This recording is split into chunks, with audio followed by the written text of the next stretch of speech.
The following podcast contains subject matter that may be unsuitable for more sensible viewers. Views expressed here do not reflect that of any community that you would want to be a part of. Listener discretion is mandatory. Mama, what does trans mean? No!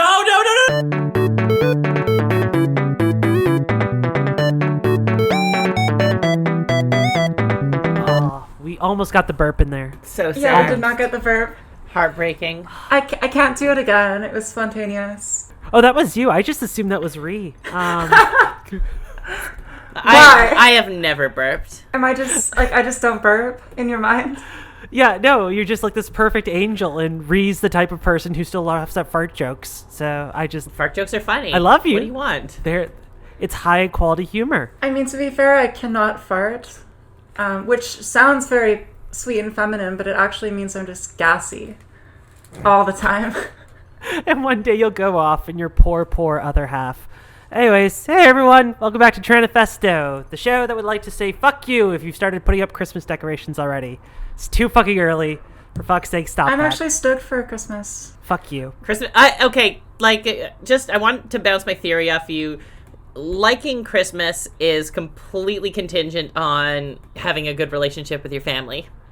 Yeah, I would say for there's sure. probably a large Venn diagram of that, yes. I'm just saying, like, out of us, some of us like Christmas and some of us don't, and some of us prefer Halloween and some of us, don't, and some of you are allowed to be wrong. Some of us have complicated personal lives. Are you saying it's just because I get along with my parents that I hate Halloween? Or at the very least, it means that you love Christmas because you like your parents. What does it mean if you look forward to Thanksgiving, though? That means you hate means you're a indigenous people. racist. Yeah. Yeah. You're Maoist. Anyways, so welcome back to our part 2 episode that we totally planned on doing, and we were totally planning a 2-parter all along. It just so happened to coincidentally work out that last time the show ended right where we needed it to. That was on purpose. The whole fade out at the end, the lie about my internet, it was all just... It was a bit. Yeah, It was just part of us the being show. funny. It was a shtick. It was a bit, and if you didn't get it, you're actually just not qualified to listen to podcasts. Yeah, and you hate Because you children. just don't appreciate comedy. Yeah, no, for sure. Also, because I found out that apparently she listens to this now. Rain, thanks for helping out. Yay. I didn't realize that she was falling asleep. Rain listens to the podcast. She does. She falls asleep listening to it, apparently. So, hey, Buck, I love you. Oh, boy. We're not allowed. So are you saying that we have to go completely PG now? Oh, absolutely not. I find that objectionable. Because going PG? No, the fact that a 7-year-old is listening. Well, I feel like this is not... She's tall for her age, so, that's something. Okay. Anyways, quickly getting past my spotty parenting. So the good news is that our last week's episode did kind of end off on a pretty good halfway point. Yeah. Which was we were talking about the movie itself. So we want to take a step away from that now and get to the... And discuss the culture. Exactly, because it's not just the movie, it's what this movie represents and all the things around it. So kind of to start off with, let's kind of get into the Rocky Horror subculture a little bit. I think that's a good place to start. We can build out. Right? So... Exactly. Like, the first time I saw Rocky Horror, and I feel like the place almost everyone who likes this movie or is involved in the community sees it is at one of these shadow casts where you go to like a indie theater and... Shadow casts were what preceded podcasts. They were basically podcasts, but like projected up onto a wall with a candle in like your hands. I was going to say it's more of like a Yu-Gi-Oh thing, like we're in the shadow cast realm. So they play the movie, and up front there's like a cast of local actors and such who play along to the movie and get the audience involved, and you yell like slut every time Janet is on the screen, which we can talk about. It's usually like sexually frustrated middle-aged men, but it's still something. Well, I mean, I feel like that Rocky Horror has a fairly like diverse audience. Yeah, it's like there's gay people, and there's also people who are really into burlesque. You mean gay people? No, straight people she didn't who are say poly and think person. they're queer. Damn it. Yeah, and so, like, it is a diverse community, and you go to these things, and it is like a moment. It's a space, and there's good parts to that, and there are bad parts to that, which is worth discussing. But that's definitely like the cult following of this movie. That is the point. You get fucking shit-faced at one of these things. You hang out with other weirdos. You watch the Shadowcast, and you dress up in kink gear, or you cross-dress, or whatever it is you want to do. Which is exactly like what I want. I believe our mission It's just is like to make every Vancouver house party. I feel like our mission is to make the movie The Assignment that for trans people. No, like dead serious. I was talking about this the other day. Like, I want to come back to Vancouver. And listeners, please email us and message us if you like this. I want to go to Vancouver, rent out, and have The Assignment, just have The Assignment play. I think that would be perfect. Especially the Michelle Rodriguez sex scene. I don't think we have enough of a following or Patreon bucks to rent out the Rio. 12 people would be really happy.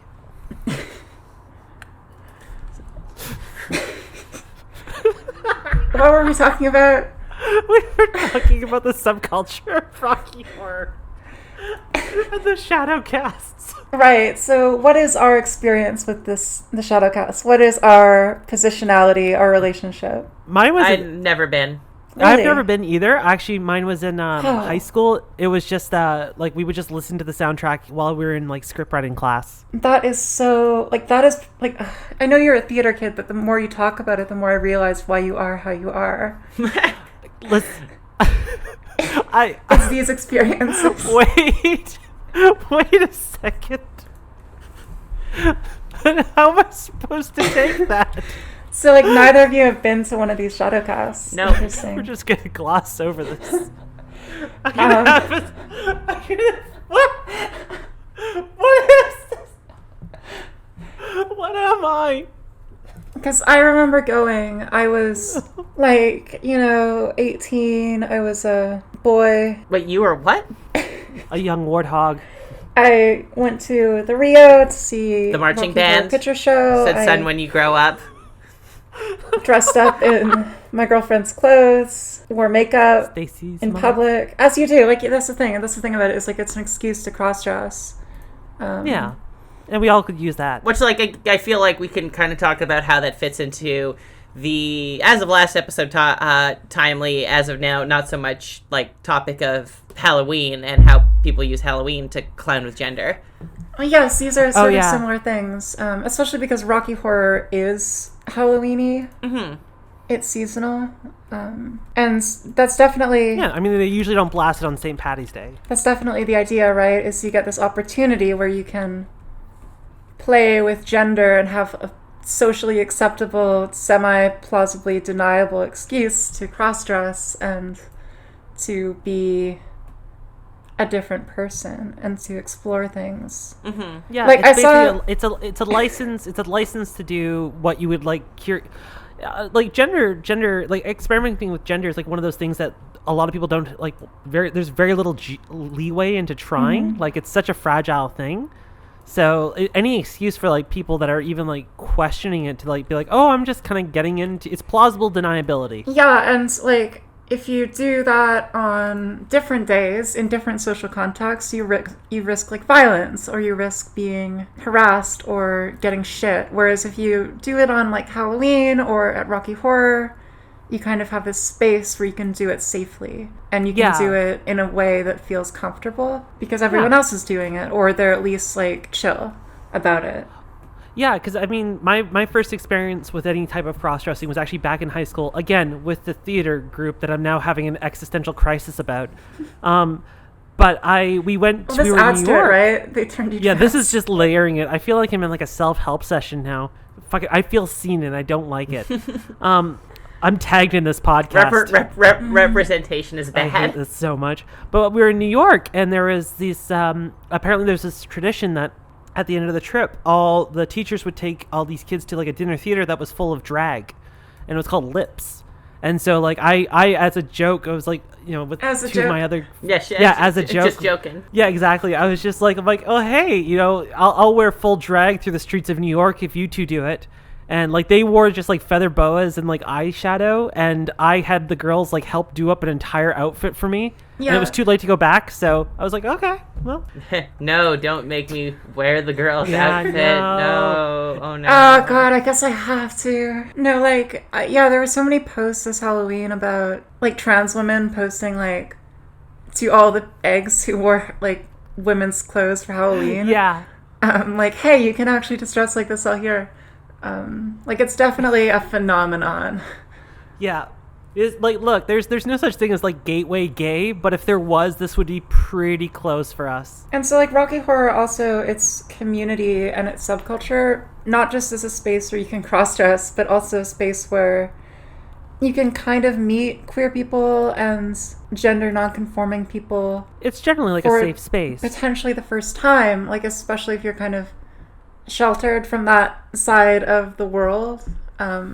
Yeah. It's like a place where you can meet these people and get to know them and have like a good time with them and be messy and vaguely queer together. Although it's definitely not all queer people, which we'll talk about too. No, but it's also a place where you can like start to find something, because like one of the hardest things is that like it's meeting people or knowing where people even gather, like, and Rocky Horror Teams seems to be like almost this like neutral ground where, you know, if you're like, especially if you're in like a more conservative state or something like that, and you're like, well, where do I meet queer people? Because representation is good, but also like meeting someone face to face tends to be like the best experience for most people. I personally hate to meet someone face to face. That's fair. But hell is other people. That's okay. It's you can meet them face to dick. But the but I mean, like, it's just like, it's basically like it's a giant coming here. I mean, like, there's like the gay districts in like in the major cities and stuff like that. Like, at least then it's a place you can go to. I don't know. It's like it's a common ground. Like, a lot of people watch Rocky Horror and they're like, oh, it's fun. The songs, you play along, and that's part of the charm of cult films like this. Is much like The Room. Which, I mean, like, this one helps because it's like a musical, which, I mean, like, it makes it even more accessible. Exactly. Yeah, although I feel like Rocky Horror also provides that space where a gay bar wouldn't, because you don't want to go to a gay bar if you're like not really sure what you are. Mm-hmm. Oh, exactly. Whereas like Rocky Horror is full of like cishets who are just like theater freaks, and so like you can go to Rocky Horror and not be at a gay bar where you're like either. I mean, if you're like a straight girl, you can go to a gay bar, no problem. But if you're a straight guy, gay bars are scary. Or questioning guy. Mm-hmm. Yeah, exactly. Especially if you like don't know your place in this community, you can go to a space that's neutral ground, but is also like queer coded. How do you interact with these people? Like, at least with Rocky Horror, you know how to interact with them based on, like, if you go to a gay bar, it's like, how do I shake your dick as a form of greeting? Like, I don't know what to do. Which also, like, but also that does apply to, like, I think Halloween at large in a certain way. Like, everybody, like, even if it's like, like, oh, I'm just dressing like this as a joke. Like, it's 10 times more acceptable, like, on Halloween, and then you can just in general get away with way more than you ever could on your like day to day, even when there is an excuse to do that kind of stuff on your day to day. Yeah. Yeah. Well, it's also to see how people respond to it, like, especially with Halloween or Rocky Horror. Let's say, for example, that you've taken a step further beyond curiosity and you're like, well, I'd like to try something. You can go to those places and, like, your failure won't result in total ostracization from your friends and loved ones, if it doesn't work out. Mm-hmm. If you go to like something like this and someone's like, oh, you look really cute in that skirt, I don't whatever the case is, or even like Halloween, even if it's something jokingly, you're like, haha, there's that moment where you just, I wore a corset. ooh, Fancy. that's Right? wow. It's a great picture no one's ever allowed to see. Oh, okay. Well, I mean, yeah, the thing is, I like any situation in which you can try something and the risk of the blowback is minimal. I mean, that's part of what Rocky Horror has all been about. There is a lot of bad parts to Rocky Horror, like we discussed last time, consent in the movie and stuff like that. And I'm Which sure I think we can talk these... about and look at that, how that carries over into the show as well. Well, that's exactly what I was about to get to. Like, as much as there's the good parts of the Shadow Cast that, like, it's a thing that people come to and understand the rules of and participate, there's also a lot of things like, I remember reading something about the virgin initiation, like what happens with that. Mm-hmm. Well, yes, and there are things about that are problematic. Sorry, we don't say problematic anymore. That's embarrassing. We say fraught. There are things about that that are fraught. Like, it's a hypersexual space, and it's a very flamboyant space, and it's a space where people will push you. And if you're like really new to this kind of thing, this kind of scene, or if you are potentially underage or potentially a little uncomfortable, people will push you, and you're in this, it gets kind of vulnerable, and there is something about it being a kind of, I guess, hypersexual space that has problems. Well, I mean, like, that hypersexual spaces in general, both here and at large, have this problem where it's the idea that everybody has the same level of hypersexuality. It's an assumption by the people there, or at least the negative people there, that, like, oh, because I'm hypersexual to this degree, therefore other people would be as well. And I think that's something that happens in these, like, there is audience participation, and I think for some people not fully understanding what that looks like in here. I mean, it's a very good question between, like, where is the onus on the people going to this versus where is the onus on this avenue or this subculture to make people feel more comfortable coming into it. And I think there's a good conversation about where the responsibility lies. Because we talked about hypersexuality in, like, you know, various communities last time, and that's the question, is like, because being in a hypersexual space is awesome if it's something that you're consenting to. And the idea is, if you are going to one of these shows, are you as such consenting to whatever's going on there, even though it's like, to standardize it in a way that you could, like, sign a waiver would take away a lot of the, like, attraction of it. Yeah, and I mean, like, I don't think you necessarily sign up for it when you come in, especially because you might not even really know what you're signing up for. True. I mean, it's about a hypersexual space. I feel like it's also just about a theater guy, like a theater kid space where, like, theater people are just like that. Yeah. So, I mean, like, I don't know. It's just fucking the amount of times in theater kids, like, you're over at each other's houses, like, practicing, you all just fall asleep together on the same bed and nobody seems to have a problem with it. Like, it's just, it happens. We're fucking, look, I left it, all right? They're weird, but I'm weird, but I'm not that weird. No, I'm judging me for doing this. I know lots Holy of theater shit. Kids. I have theater friends. You respect their life choices to become theater majors. Yeah, even if I don't agree, I respect them. Fuck, I hate my life. Anyways, I think it's one of those things, for the most part, though, it's a positive. I do like these, and I think there's a reason that they're still going on. I don't hear a lot of negative stuff in the news about it. And it's one of those weird things that, like, as weird as that show is, like, you think you hear more, like, right-leaning individuals bitching about this film or its impact on people, but I think even people from across... They just do not seem to care. Well, that's the thing, is I think even from people across the aisle, they even seem to be fine with this film, which again is fascinating to me. And I think that kind of lends credence to something I was talking about last episode, which is, like, two people are watching this film and getting vastly different things away from it. Whereas someone who's more liberal might look at this as, like, a weird exploration of sexuality. Someone who's right-leaning, it's like, oh, look at all these idiots being idiots. Yeah, everybody loves a good freak show. I feel like most conservatives have just never heard of Rocky Horror Picture Show, and it's just a blind spot for them, and so they wouldn't think to go after it. No, that's fair. But one thing that we should probably go after before we all forget is the actual creator himself. Oh, God. Yeah, so this part is going to be... triggering.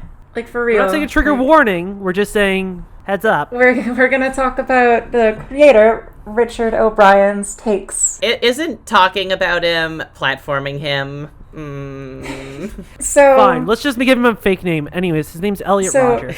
Richard O'Brien is a great example of why this kind of queer-coded, sexualized, flamboyant space or scene or style or media doesn't necessarily breed LGBT inclusion and doesn't necessarily equate to a kind of healthy idea about what queer people are or what it means to be gender deviant. It's sort of like RuPaul. I would make a comparison to RuPaul, although Richard O'Brien is much worse than RuPaul. Yeah, there's a different. There's the difference between like being kind of tasteless and having just bad, harmful takes. Richard O'Brien, the creator of Rocky Horror, he stars as Riff Raff. So we will start with the positive parts. He has his own sort of fluid gender identity. He doesn't really strictly adhere to any one gender role or aesthetic or performance, which I support. He's kind of gender fluid. Yeah, said that he's on, like, could be on the, like, trans spectrum or, like, has used a couple of different terms. He said, quote, "I believe myself probably to be about 70% male, 30% female," adding that he ticks the M box for gender, but would quite like to have other to tick, which, that's cool. Yeah, respectable. Yeah. But that's about where the good parts end. Oh, and he wrote all the songs, so we know he can write a hook. There we go. That's... Yeah. That's true. Yeah. He spoke about our friend of the pod, Jermaine Greer, and her... Jermaine, come on the pod. anti-trans comments. She's like Queen Turf. Greer said, "Yes, Queen. Just because you lop off your dick, then wear a dress doesn't make you a fucking woman." Which, and I mean, it's technically not wrong. It is technically true. You could drop off your dick and wear a dress and still be a man. Yeah, so... you're valid. Shout out to like post. Is it still SRS if you're not like? I guess it would still be SRS if you're not like identifying as the gender that. I mean, no one calls it SRS anymore, Ree. Well, yeah, it's called genital feng shui. Get with the times. It's called SRS is dated terminology. Yeah, Ree, weren't you at the last Lefties Anonymous? Christ. God, why do we even have a podcast with you if you can't keep up? What is it now? I feel like we've had this conversation before. GRS, genital reconstructive surgery, which is like what it is. Yeah, no, that's true. Yeah, and it doesn't have the weird connotations of like... Or flesh origami. Sexual reassignment surgery or gender reassignment surgery, which makes even less sense. Penile poke, vague vagina. The old slap chop. Toothless sarlacc. Richard O'Brien said, quote, "Feminists who say that because someone has surgery that doesn't make them a woman, I think I agree with that. I agree with Jermaine Greer and Barry Humphries. You can't be a woman. You can be an idea of a woman. You're in the middle, and there's nothing wrong with that. I certainly wouldn't have the wedding tackle taken off." Which, I mean, there are, like, people who argue that to be a woman is to be an idea, like, and I feel like... Yeah, but he certainly doesn't have that idea. No. It's like you can't be a woman, you can be some approximation of a woman, but you aren't a woman because women are AFAB. Yeah, that, like, which is, I feel like is a fairly... Like, I feel like he's not alone of, like, people, like, who might have been, like, progressive at the time. Like, you know what I mean? Oh, for sure. I've definitely heard this take before among people about his age. Well, this is, like, one of the things I actually wanted to touch on. Thank you for bringing it up, which is the whole idea of, like, people that are, progressivism is a constant state. It's not a single getting to a platform thing. But a lot of people, it seems to be getting that. Like, Jermaine Greer did wonders at a certain point in time for a certain angle of the cause, but especially now, like, it's counterproductive. And like seeing how that happens, I guess, in other groups as well. Like I'm watching it happen kind of with BreadTube right now. Yeah. Which is interesting. It's sort of like if a really famous musician like revolutionizes a genre and then 30 years later they're still making music, but no one goes because they're just kind of embarrassing now. Yeah. Yeah. Which, like, it's like, because with feminism, with, like, especially in feminism, like, there's, like, endless examples of this. Because, I mean, like, when you're looking at the different waves, like, first wave feminism, great. Women's suffrage, objectively good. A lot of them were incredibly racist. Like, with second wave feminism is that we're still dealing with a lot of...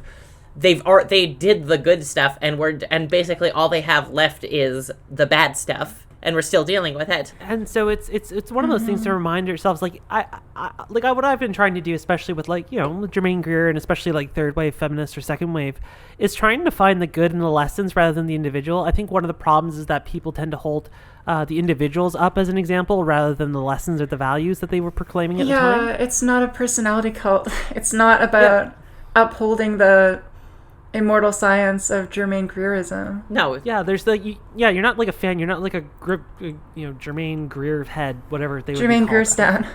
Oh, there we go. Perfect. Germaine Gerstan account. Yeah, like, so, basically, like, you know, Germaine Greer sucks, but gender equality and steps that advance it are good. Yeah, and I mean, I think it's one of those things, like, if you're looking for an individual who only preaches the good and always the progressive, like, I mean, go see Fred Rogers. Like, that's pretty much all you got. Because everyone else is like, they have good ideas and they have bad ideas. You know, ContraPoints is one of those people that, you know, had some fairly decent takes on some stuff, and then some pretty shitty takes as well. Well, you know, I think that, like, they didn't have, like, the right to rule Guatemala the way that they did. But I think that, well, look, I mean, maybe they shouldn't have. Maybe if they made better guacamole, she wouldn't have gone. Guacamole comes from Guatemala, right? Just double check. That's no, you think of Guacamole. Yeah, it's like ContraPoints makes interesting videos. I just wish that they hadn't, like, sent illegal arms deals through Iran to get her weapons to, like, kill peasants. Like, I think that was a bridge too far. Natalie, come on the podcast. And I do think that statement should be retracted. Richard O'Brien also has to say, that is a huge jump, i.e. cutting off your dick. And I have all the sympathy in the world for anyone who does it. But you aren't a woman. Sympathy. He sympathizes with post-ops. Just that he doesn't. Which, I mean, at least he's not transmedicalist. I think of myself as Richard. I think of myself as the third sex. And it makes things easier. I'm somewhere in the middle. My wife and children love me and celebrate me for who I am.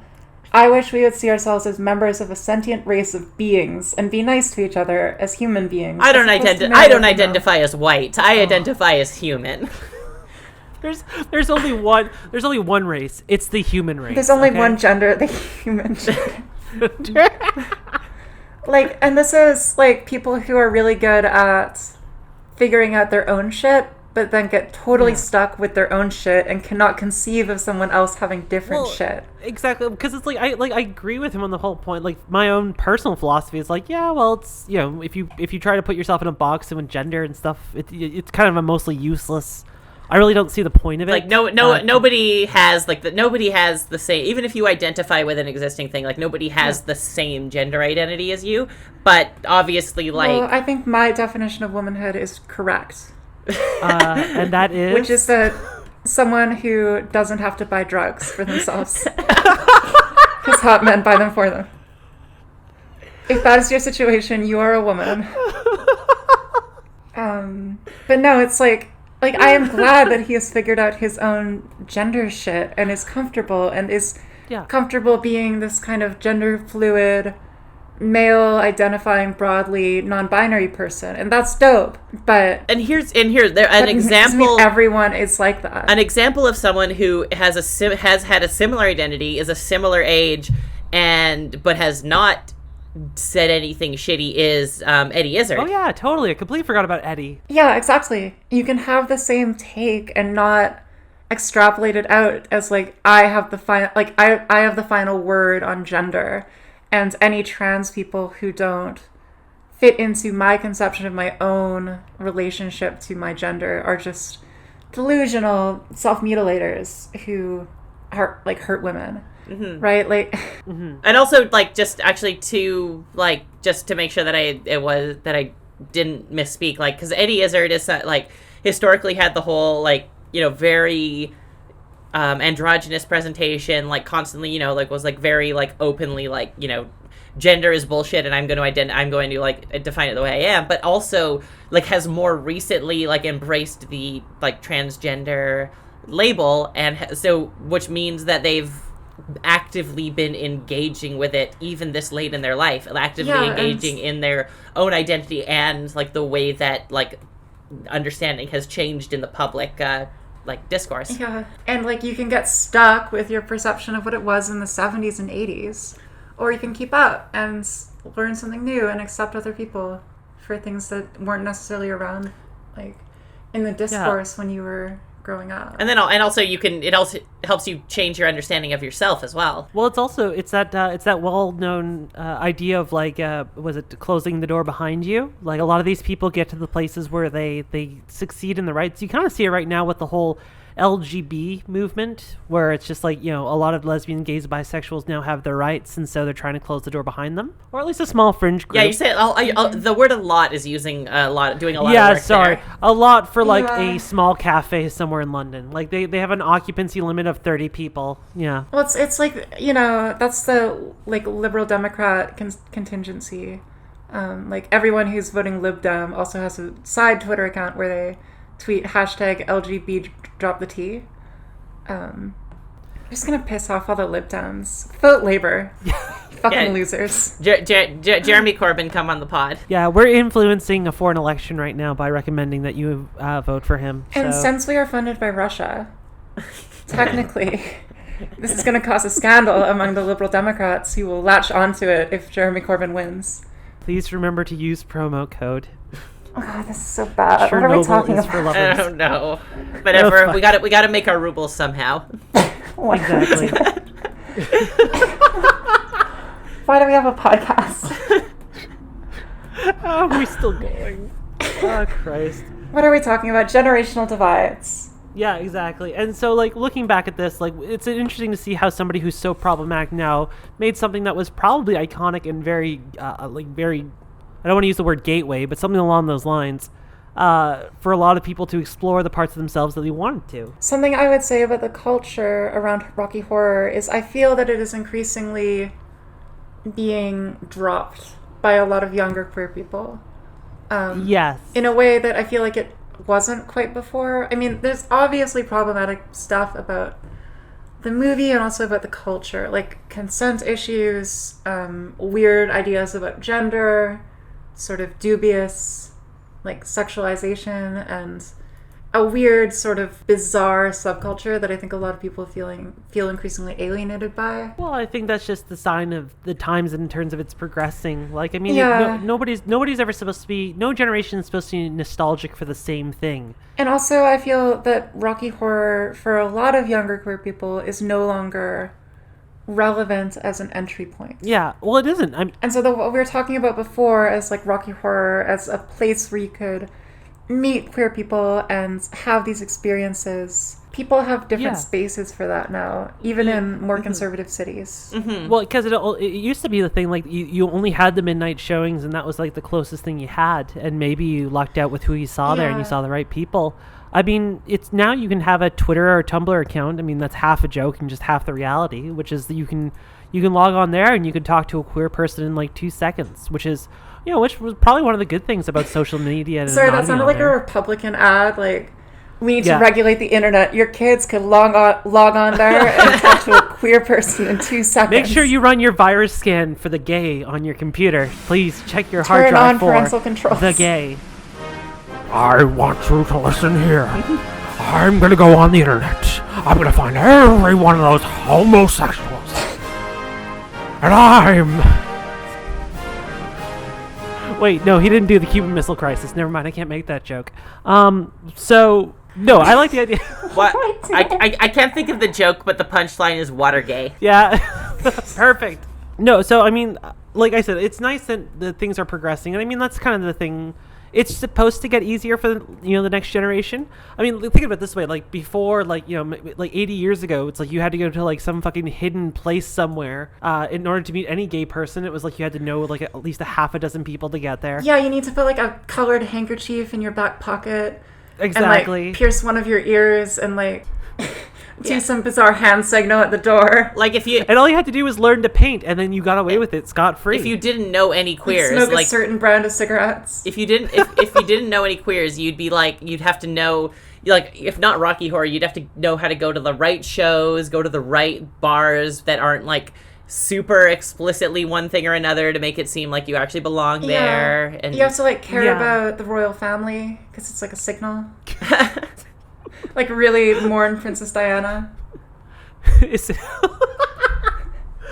corgi is And it's code just, for like, bareback. The community is not so restrictive anymore that you have to go watch Rocky Horror Picture Show. And so I feel I have met an increasing number of young people, like young queer people like my age or younger, who just like reject it. And they're like, I don't give a shit about this weirdo 70s. And that's good. Like gay guy shit. Like, I just want to go online and that's good. have my community there. And that's how it should be, because I mean, like, it went from something that was, secretive to performative, and now it's just becoming common, which is, I mean, is that not how progression works? Like, it used to have to be, like you said, with the special handkerchiefs or the secret places with the secret knock. And then it became like a midnight showing where you go to at midnight, and it was away from prying eyes, but it was a little out there and it's performative, and you had plausible deniability. Now it's just like you can log on and literally choose your gender online, say, hi, I'm experimenting with this, and you have access to a wealth of you people. can literally experiment with gender by hitting a button. Yeah, and it's perfect. I mean, like, and anybody who says that that's not... You can experiment with gender by listening to a podcast. Yeah. Hey, guys. You're a girl. You're now you're a boy. Now you are non-binary. Okay, and then we're gonna move on, and we're not gonna turn you back. Haha. You're all non-binary now. Tough. Thank you for tuning into the Egg Crack podcast. What is next? Did we what have we covered? I think we got everything. I'm looking in the document, and all I see after what we just talked about is a dick, like someone has typed out a dick, like a really long dick that seems to be coming on a single tit and a smiley face. It's actually supposed to be an asshole. And so I guess we could talk about this. All right, so that's Rocky Horror. That's the culture. Yes. Thank you. Beautifully and skillfully, elegantly. So what's our final? Written about by That's what I was us. going to say. So what does each of us think of this show? How is this for representation, both in the film itself and the cultural implications of it? I still love it. Like, I think that I love musicals, and I love this movie. Like, I'll go back to it, but also it's part of my taste anyway. It's like a weird gay musical. And I think that it's interesting to watch it like next to, or like compare it to Hedwig and the Angry Inch, which is similar in a lot of interesting ways as well. And, God, I love that movie. But yeah, I think it's a net positive. The creator's shitty views are he's obscure enough that I don't think that it's making new like transphobes or anything. I think that it's all in all a net positive, despite the fact that it's dated and some of the jokes are problematic. Yeah, like I agree that it definitely isn't making new transphobes. And Richard O'Brien kind of just becomes this like embarrassing uncle to like adjacent to the community who shows up at family gatherings and you don't want him there. Yeah. Because he's gonna like say some shit about like Iraq, and you just would rather if he didn't come. But because of his position in the community historically and in like people write these articles and he'll always be Rocky Horror creator Richard O'Brien, and like he'll always be that person, but I don't think he's like actually influential. Like RuPaul was more influential than him, but yeah, I'm with 3. Like, I like fucking weird musicals like this, or Repo the Genetic Opera, which was another movie I really liked. There you go. Yeah. Yeah, no, yeah. I like this. It's bizarre. Like, it's wonderful. It's nostalgic for me just because, like, I remember listening to the songs and stuff, and it was, I don't know, I like it. I still think it has a place, but I think that place is dying off, and I think that's a good thing, to be honest. yeah. I think as my generation is probably the last to really get into it, then the next one they'll have something else, and that's how it's supposed to be. I think it's a great show, and I think a lot of the problems that people take away from it, other than the obvious stuff like sexual consent, the issues in terms of like confusing like Dr. Frankenfurter's character, I think that speaks more to an issue that we have to educate society on what the difference is between the different types of gender expressions that there are. I think that shows that there's more work to do, and I'm very excited to see what the next generation comes up with. Like, I don't know what it's going to be. Is it going to be Tumblr? Will it be another movie? Will it be gay jewel pods? I don't know. There could be lots of different things. All jewel pods are gay. It's just statistically. But I will always watch this. I watch it with the little one. She thinks it's absolutely hilarious. She loves it. So I think it'll be one of those things that will be relegated to like beyond niche, beyond cult following, to like just something that eventually dies off. But, who knows what the next thing will be. I can't think of a gay movie out right now. Yeah, I was going to say, is there a thing right now, like aside from I do have an answer for this, and I think I'm kind of serious when I say this, which is a lot of just commonplace television.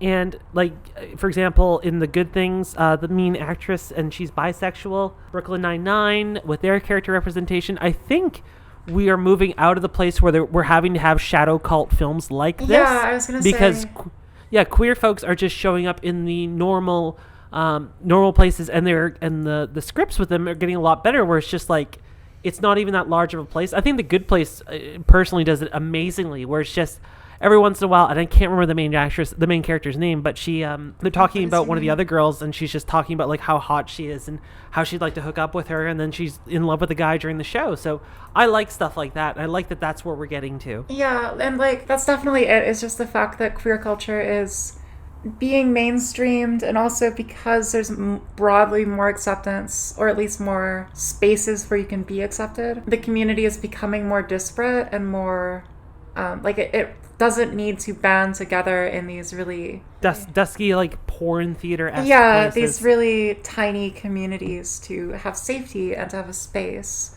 Yeah. And so we don't really have stuff like this anymore, because you can just have queer shit in mainstream culture, and that's something a lot of people have pushed for. Yeah, there's like now gay straight alliances in schools. A lot of educators are now getting brought up on how to deal with gender identity in the classroom, and so I think that's wonderful. You might even know a gay person. I mean, I don't, but you might. Yeah, they say 1 in 3 people are gay. You, so listener, it's got to be one of you. You may know a homosexual. Yeah, they could be a friend. They could be family. They could be a teacher. Or a dentist. They're in their schools, they're in your churches, they're in your institutional learning facilities. They could be in your laundry hamper right now. They're in your video game. They're in your pictures of Spider-Man. Actually, we did take over Borderlands, so that series is hella gay now. That's the new Rocky Horror. Yeah. We're just going to turn it into Rocky Horror Borderlands. Rocky Horrorlands? There we go. Perfect.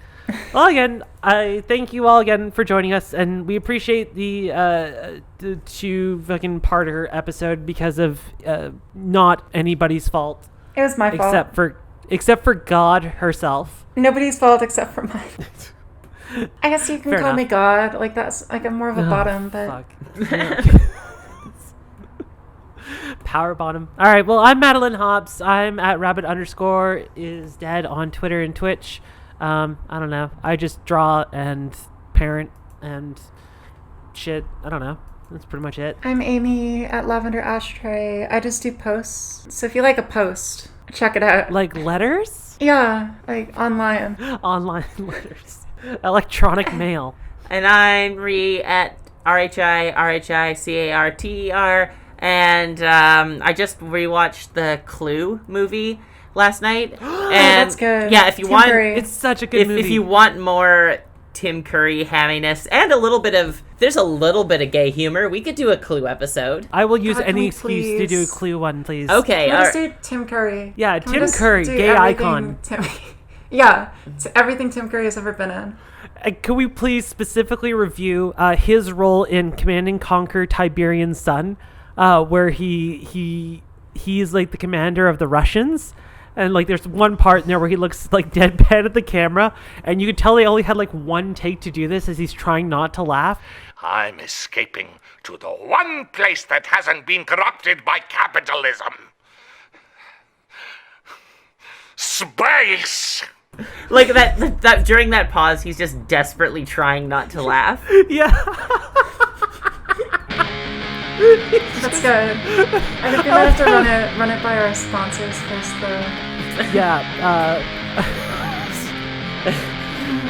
All right. Well, thank you all again, and we will see you all again probably in another week. And thanks all again for listening to us, and we love you all, and we'll talk to you later. Fucking bye. Bye.